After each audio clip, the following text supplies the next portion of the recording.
full-bodied, white, but enough about last night's date. Welcome to Gattsy on Goosebumps, the show in which I review every single Goosebumps book from R.L. Stine's original series. And today, what's the deal with lawn gnomes? And why are they trashing my garden?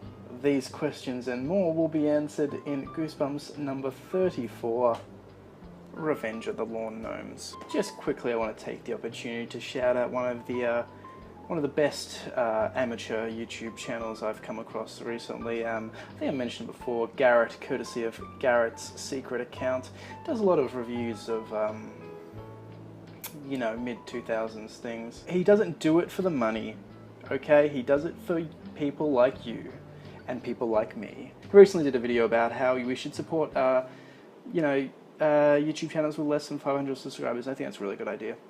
And I think I'd like to do that on every video. I'd like to, if I find it, I'll do it. Yeah, good, great, good shout out, Alex. Succinct. Nice little cover there, I like the yellow and orange color scheme. You know, lawn gnomes don't look that scary, but they're definitely scarier than your average lawn gnomes. Tagline there is, keep off their grass, a reference to marijuana, perhaps. Free glow-in-the-dark sticker inside, it's already been taken, I've checked. And the blurb reads as follows. Someone's been stalking in my garden. 2 pink flamingos, a whole family of plaster skunks. Joe Burton's dad loves these tacky lawn ornaments, but then he brings home 2 ugly lawn gnomes.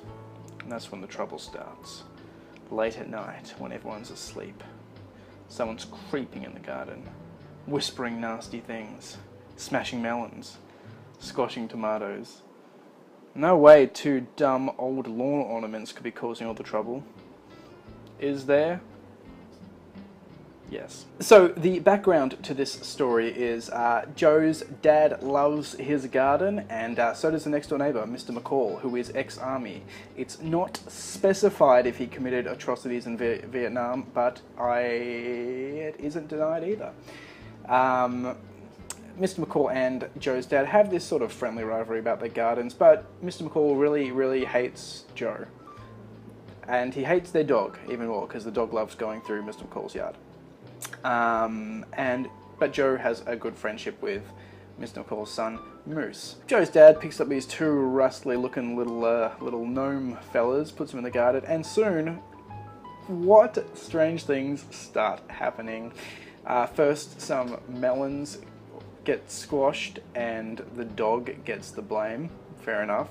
Then, like, someone's drawing faces on the melons. That couldn't have been a dog, unless it was a ghost dog, but it's not in this case, it's just a regular dog. But Joe suspects it's actually the gnomes doing it, and he starts to, you know, notice all this evidence, like there's black marker on their fingers. No one believes them, obviously, because they're gnomes. Gnomes don't ruin gardens, they make them funny. So the pranks keep escalating until Mr. McCall's house gets covered in paint. And Joe's like, come on Moose, wait out in the garden with me, let's look at these gnomes, up to business. Moose is like, no way, but he agrees to do it. And lo and behold, they see these gnomes whispering things. It's not mentioned if it's racist in nature, but it could be. Then Joe's sister Mindy, who's kind of a pain in the ass up to this point, spots them late at night, and the gnomes drag her out onto the street by her hair. And then there's this very heartfelt confrontation between these 3 kids and the 2 gnomes, and they're like, listen, we're mischief elves, alright? We have to make mischief.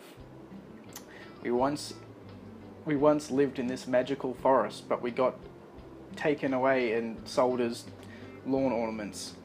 So can you please go back to the store where you bought us, which is in this old house, and free our 6 other gnome friends, and then we'll be gone forever. And they're like, well, you know, that sucks, but like, it's the only way to stop these bad things from happening. We'll just, you know, help them get their friends back. So they go to the old house where these gnomes were brought into the basement, and what? There's not 6 gnomes, there's like 600 gnomes in there. One of the original gnomes claps his hands, and guess what? Now they're trapped in a basement full of gnomes. And they're like, can't believe you fell for that stuff about the magic forest.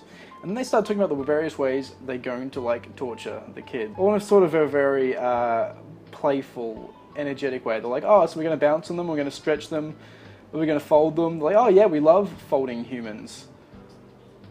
Like, make no mistake, the implication is they are going to like torture these kids until they die. But before they can suffer a fate definitely worse than death, torture and death, Joe remembers that whenever he would blow his dog whistle and the dog Buster would come, the gnomes would get really scared. So he's like, ah, of course, they're scared of the dog. So after a tussle, he blows the dog whistle. Is the dog going to come to the rescue? No, it doesn't. Anticlimax. The dog runs away. I guess they're stuck. No, they're not. It turns out they weren't scared of the dog, they were scared of the noise. Why are gnomes afraid of a high-pitched whistle? The gnomes are gone. Joe's dad is really upset because he loved those gnomes, because he didn't know they were freaking child killers. And he buys a 8-foot gorilla to put in the garden, and then the gorilla winks. So the gorilla's probably going to come alive and start murdering people as well.